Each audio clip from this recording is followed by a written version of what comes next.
7 ফেব্রুয়ারি থেকেই শুরু হচ্ছে টি-20 বিশ্বকাপ। এদিকে নানা নাটকীয় ঘটনার পর নিরাপত্তা শঙ্কায় ভারত সফরে না যাওয়ায় এবারের আসরে খেলছে না বাংলাদেশ দল। বাংলাদেশের জায়গায় খেলছে স্কটল্যান্ড।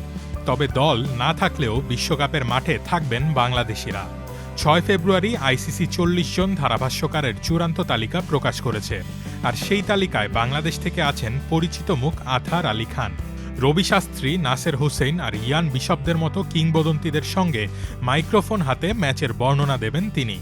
শুধু ধারাভাষ্যেই নয়, ম্যাচ পরিচালনায়ও থাকছেন দুই বাংলাদেশি।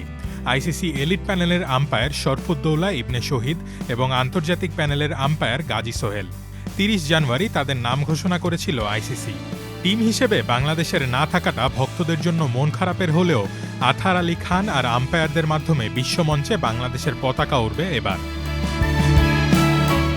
এবারের আসরে ধারাভাষ্য কক্ষে নতুন মাত্রা যোগ করবেন অ্যারন ফিঞ্চ, দীনেশ কার্তিক আর কুমার সাঙ্গাকারার মতো তারকারা। সাবেক অজি অধিনায়ক ফিঞ্চ এ অভিজ্ঞতা নিয়ে বলেছেন, খেলোয়াড় হিসেবে অভিজ্ঞতা অর্জনের পর ধারাভাষ্য কক্ষ থেকে বিশ্বকাপের এই গতি আর চাপ দেখাটা হবে এক নতুন অভিজ্ঞতা।